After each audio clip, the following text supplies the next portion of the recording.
Welcome back to Let's Get Physical, the podcast where we blend sports, business, education, and the real world of sports physical therapy.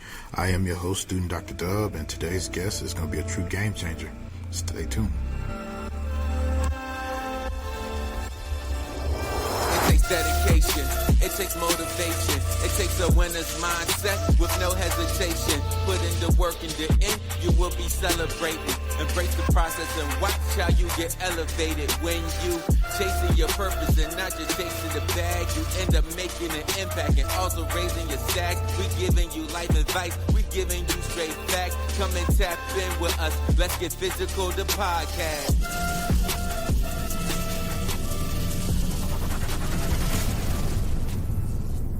Hey, welcome. This is episode 3 of Let's Get Physical, the podcast. Once again, I am your host, student Dr. Dub, and this is episode 3, like I said. And today we're going to get back into the interview with Dr. Janese Malone. This is part 2, and we're going to take a journey a little deeper into how she got to where she is. And before we get there, DC is going to give you guys a little update, tell you a little bit about how to make it to the pros through the different routes that you can take. It's probably my favorite topic because this is something that I find passionate, something that I want to do. So you guys go ahead and give me your attention, and DC, go ahead, take it over from here, man. All right, so boom, check this out. After doing some research, here are some brief ways to answer. How to get into pro sports as a physical therapist. Yo, what's up, Dub Squad? It's your digital co-host, DC, and today I'm dropping some gems for all my future game changers out there wondering, how do I become a physical therapist for a professional sports team? Let's break it down, step by step, because there's no one-size-fits-all path to the league, but there are some proven lanes you can run. Pathway 1, DPT plus sports residency to pro team. First up, the classic route. Get your doctor of physical therapy, then lock in a sports residency. You'll gain real sideline experience, build your resume, and become eligible for that SCS cert, the Sports Clinical Specialist. Teams respect this route, especially when you're repping emergency response certs like ERA. This path is clinical, structured, and solid. Pathway 2, dual-credentialed, Pt.2. You know what teams love? Versatility. If you're both a physical therapist and a certified athletic trainer, ATC, you're a dual threat. You can treat injuries and provide sideline care.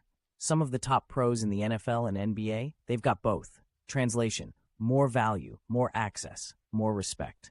Pathway 3, internship, seasonal role, full-time contract. Here's the grind route. Get an internship with a pro team, even while in school.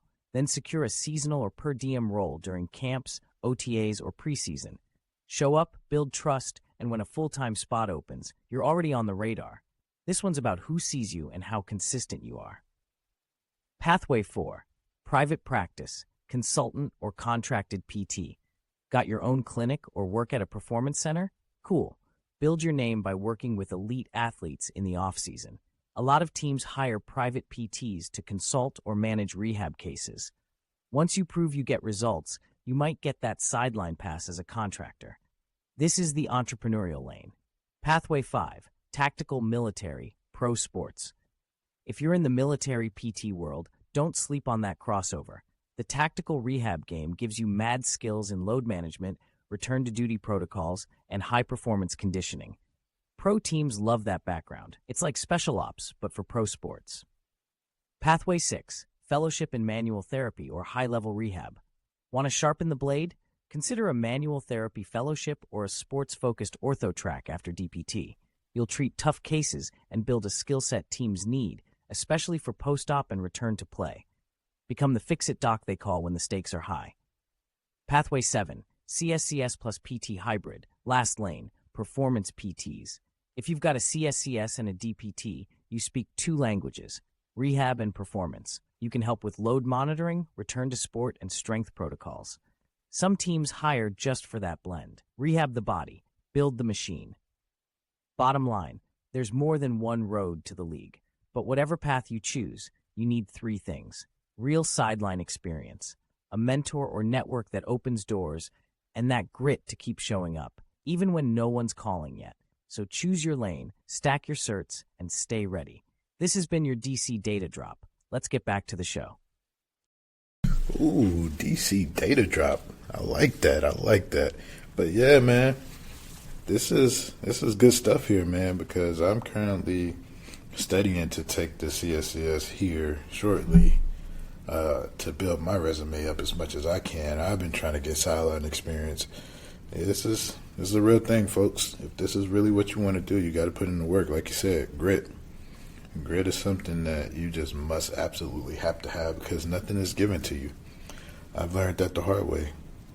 I mean, I was born into this world, nothing was given to me, and as we continue, I had to go hunt everything that I wanted. I had to go get it. I had to be a big time finisher, Mamba mentality for all our Kobe fans. Yeah, I wish you guys can really see the work that gets put into everything, but I'm sure you guys are also working on your own. So just continue. If nobody told you, you're appreciated. I'm proud of you. Proud of everything that you're doing. Proud of you for even listening to this podcast because that tells me one thing. That tells me that you are interested in building your career or that you support me. So, either or, I appreciate you for sure. But yeah, now let's go ahead and let's lock into this interview, starting now with Dr. Janese Malone. So, what are the key skills a sports PT need to succeed? So I'm kind of still learning this myself, but I will say a lot of what I've been through and what I've learned is you need to have really good communication, be aware of like your surroundings, and just kind of what's going on and being presented in front of you. You have to be willing to work hard, and not be confident, but not overconfident, if that makes sense. Because there's still room to learn. There's still room to grow, at this level. But just some of like the greats and some of the people that like I strive to be they're hardworking. They are always willing to learn. They're helpful. They're great communicators. They are understanding. They show compassion. And most of all, they're selfless. And I love that about my job and what I do. But I think those are like just some key traits. So you don't necessarily have to be the smartest in the room, but you do need to have the ability to show that you can learn and that you can work hard to achieve whatever you're looking for. Okay. Do you feel like there are like any non-clinical skills that have been helpful on your journey? I mean, I feel like I've said it. Like it's learning communication. It's learning how to talk to athletes, talk to people in general. Like I'm not just talking to my athletes, right? Like especially at this level, I've met numerous people. I'm working with nutritionists. I'm talking to doctors. I'm talking to other disciplines. Like I might have somebody come in with like braces and I have to figure out how to do that. But even on the other side of things, just involving the field, I might have to talk to people that bring us ice or, like we've talked to grounds crew. You just have to be able to communicate effectively and also like just show compassion and be like empathetic towards things. So I think that is I think those questions go like hand in hand together, right? Because you have to have some non-clinical skills to be able to function as a sports PT. Okay, cool.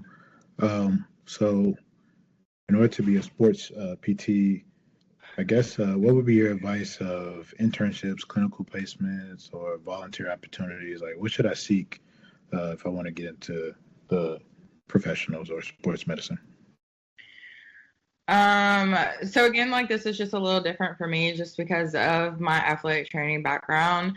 I knew from the start that I wanted to work in sports. And so I pretty much put myself in that position to try to get into the network, right? So like, I did a lot of volunteer work with like teams. So I had an athletic trainer that I was really close to back home that I just volunteered with him, and it was actually not even football. They didn't have a football team, so I did basketball, softball, baseball with him. Those were the main sports that I was able to work with him. And then when I was able to get into my AT program, I had more clinical experiences from that.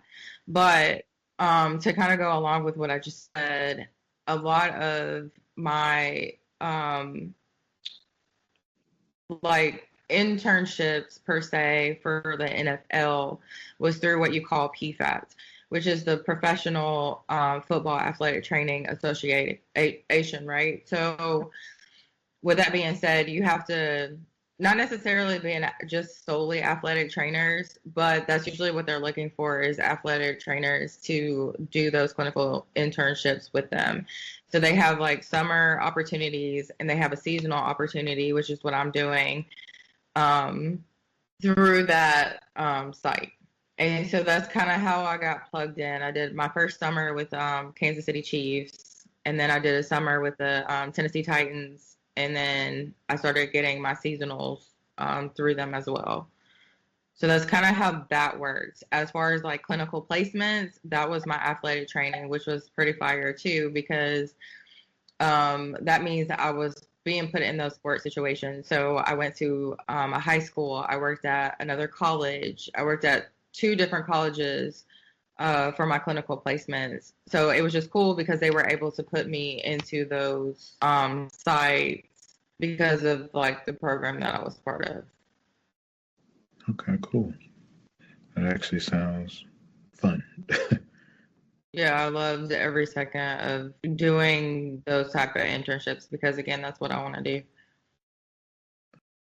Hey, that's good stuff there from Dr. Janese Malone. We're going to cut that interview there, and we're going to pick it up in episode 4.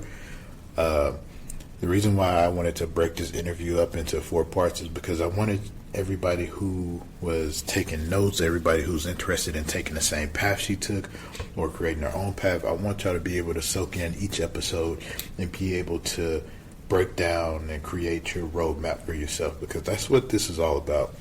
This is all about creating a roadmap to get to the pros. And, you know, if I can help somebody out, help you get there, if I can slow it down for you so you don't miss anything, whatever I can do to help, man, it's my pleasure. I promise. This is helpful to me because I'm creating a roadmap just like everybody else who wants to get to the pros. Once again, it's not about who you know, it's about what you can do. So, like I said, we're going to end this episode here today. If you guys like the video, like the podcast, please like, comment, subscribe. Reach out to me with any questions that you might have that I can ask the next PT. I can double back and ask Janese, whatever I can do to help you guys. I'm available. Just reach out to me.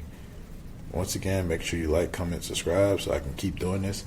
And let me know where I can improve. I know I'm not the best at this.